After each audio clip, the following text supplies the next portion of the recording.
Mas marami minsan yung nakukuha kong reject doon sa ipinadala sa akin.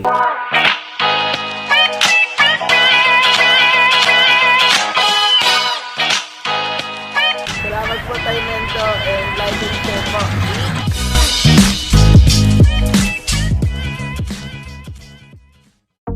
Na magandang araw mga kagamba. May pag-uusapan tayo ngayon tungkol dito sa mga presyo ng gagamba, mga kagamba. Ito na content ko na itong mga nakaraan, siguro nakalimutan nyo na. Ay ngayon ulitin natin at saka mas informative yung sasabihin natin ngayon. Tandaan nyo mabuti ito mga kagamba. Bakit paiba-iba ang presyo ng mga pambintang gagamba?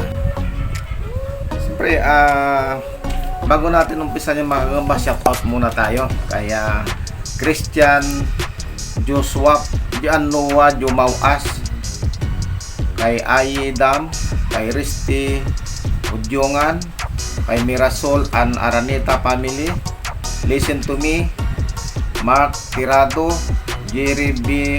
Palacio, saka si Nina Ignacio. Yan mga gamba, shoutout sa inyo ha. Yung mga gusto magpa-shoutout mga gamba, comment lang kayo din sa baba. Huwag kayo mag-comment doon sa messenger ko kasi hindi maililista yun. Ngayon, pag-usapan natin bakit nagbabago-bago ang presyo ng gagamba. Ayan. Kasi ganito mga kagamba. Sa akin, dahil sa veterano na tayo sa gagamba, hindi natin ibinibigay yung presyo natin na pabagsak tayo. Number one, ganito. Pag tumataas ang presyo ng gagamba doon sa isang lugar kasi kagaya ng Tagalog halimbawa, pag tumataas yan mga gagamba, natural, kunti na lang nahuhuli, tinatamad na yung mga mangingilaw natin kasi nga makahuli sila 30 piraso, 50 piraso. So bago ka makaipon ng mga 3,000 abay 3 gabi doon sa 20 tao. Yun mga gamba. Yung iba naman hindi na naridjikan kasi nakakaawa. Isipin mo 3 oras siyang nangilaw, nahilo-hilo siya sa kakaikot doon sa bukid. 50 piraso lang, kaya minsan binabayaran na lang natin yung 50 piraso kahit may reject. Total naman dito naman nililinis naman natin dito, nirejectan natin bago natin i-deliver. Ngayon, pagka tumataas na ang presyo mga gamba, mataas ang demand sa Metro Manila, konti ang nahuhuli doon sa lugar. Ganon din ang Ginsan, sinasabi, ang Cebu, ang Masbate. Ang Masbate, tumataas ang presyo, kumukunti ang huli, lumiliit ang gagamba. Yan, mga kamatandaan nyo yan ha. Lagi nyong tatandaan, ang presyo ng gagamba ay hindi stable. Pabago-bago yan. Bawat panahon, bawat pangangailangan, bawat volume. Pero ako, steady ako sa presyo ko mga kagamba. Kasi nga, subok na natin. At saka ang humuhuli ng gagamba ko is kontrolado ko. Mga tao ko talaga nakatira doon sa bahay ko sa probinsya sa Pangasinan. Kaya ang gagambang Pangasinan natin laging quality.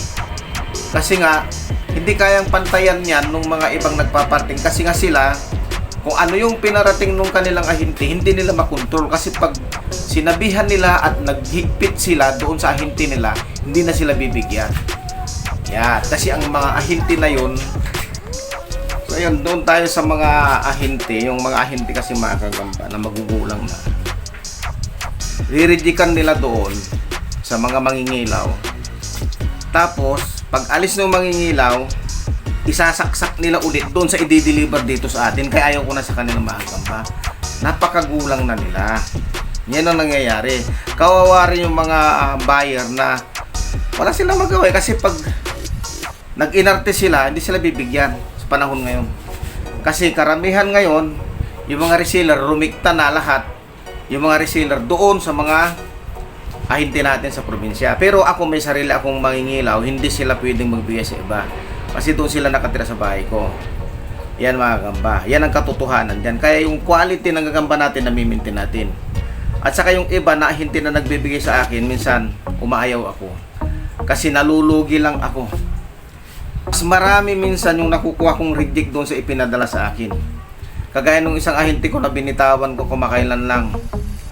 Laging magpadala yan, may reject. Nakakakuha ako lagi 4 hanggang 5 kahang reject doon sa 2,000 niyang ipapadala. Napakahirap. Paano mo babawiin yun? Binayaran mo yun. Ganon na kakagamba ang kalakaran ngayon. Ngayon, dadako tayo doon sa sinasabing nag-iiba-ibang presyo. Nasabi ko na yun sa Tagalog. Ngayon naman dito sa Cebu sa Jinsan. Ang Jinsan kasi mga gamba, pag hindi panahon ng gagamba, magtataas sila kasi nga kunti. Yan. Pero pag dumagsa na ang gagamba nila, aba, kung sino-sino inaalok nila. Yan. At saka ang hirap dyan sa Jinsan, magpapadala ka muna ng pera bago gagamba. Huwag kayong papato sa ganoon, mai-scam lang kayo. Alam nyo naman ang buhay sa probinsya, napakahirap. Kunting barya nasisilaw ang tao dahil nga sa hirap ng buhay. Kaya pag nauna ang pera mo, aba pabukas-bukas ka na lang yan hanggang sa magsawa ka. Ikaw naman, sasabi mo, maliit na pera lang yan. Hindi ka naiimik.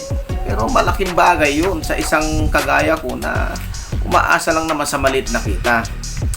Ngayon, pagka tumaas ang presyo, lumiliit din ang gagamba. Tataka ka. Ang mahal ng binili ko pero ito ang binigay sa akin, TM, igod ang usapan. Ganon na ang kalakaran dyan mga gagamba. Pero pag dagsa ang gagamba, palakihan ng gagamba, pamurahan pa. Ayan ang nangyayari dyan. O, ito na. Yung panahon ng maraming Jinsan, sumasabay yan sa Masbate at saka sa Cebu. Pero pag tag-araw mga kagamba, kakaunti ang gagambang South, yung naggaling ng Bisaya kagaya ng Masbate, Cebu, Jinsan, kung saan-saan lugar. Kakaunti ang dumarating at maliliit. Nakikita ko yung post ng iba dyan, parang ayaw nila ipakita minsan nagla-live sila pero ayaw ipakita ng gusto yung gagamba nila kasi nakikita nila sablay sila. Ako mga gamba, pag may pinadala sa akin sablay, hindi ko na pinapakita kasi wala mayroon dito, hindi ko talaga naibinta na ipinadala sa akin. Nalugi lang ako ng 5,000 doon dahil nga maliliit ang ipinadala. So, ang sa akin kasi, pag in-order ko o yung tao ko mismo, hindi ko bayaran kasi pinaghirapan nila yon. So, minsan, yung kinita natin ng mga nakaraang araw, itatapon natin. Kailangan gawin natin yun para lang ma-maintain natin yung tiwala at hindi tayo mamura ng mga kapwa nating nabubuhay sa gagamba. Ayan. Yung iba na tanong ng tanong, pagka umorder ng Tagalog, tatanong niya, may good ba yan? May jumbo ba yan? Tigilan nyo na yung mga ganun. Wala namang jumbo ang Tagalog mga gagamba. Ang may jumbo lang, itong Jinsan at Cebu. Itong Masbate, malabo na rin ang jumbo dyan. Kasi naagad na ang Masbate. Nung araw kasi, balik tayo ng 2007, 2008, ang Masbate, hinuhulian lang yan pag buwan ng mga August hanggang Oktubre. Tapos tigil na, wala nang tag-araw. Ngayon, mayat-maya, hinuhulian, mayat-maya, pinapadala sa Luzon, mayat-maya, naubos. Yung similya na dapat magiging jumbo, wala na. Jutay na lang. Ayan mga kagamba, tandaan nyo yan. At saka, pag sinabing banusan, automatic Bisayang gagamba yan. Pag sinabing Tagalog mga kagamba, huwag ka nang maghanap ng size niyan. Automatic yan, mix yan. Hindi yan nagsiseleksyon o nagsasizing.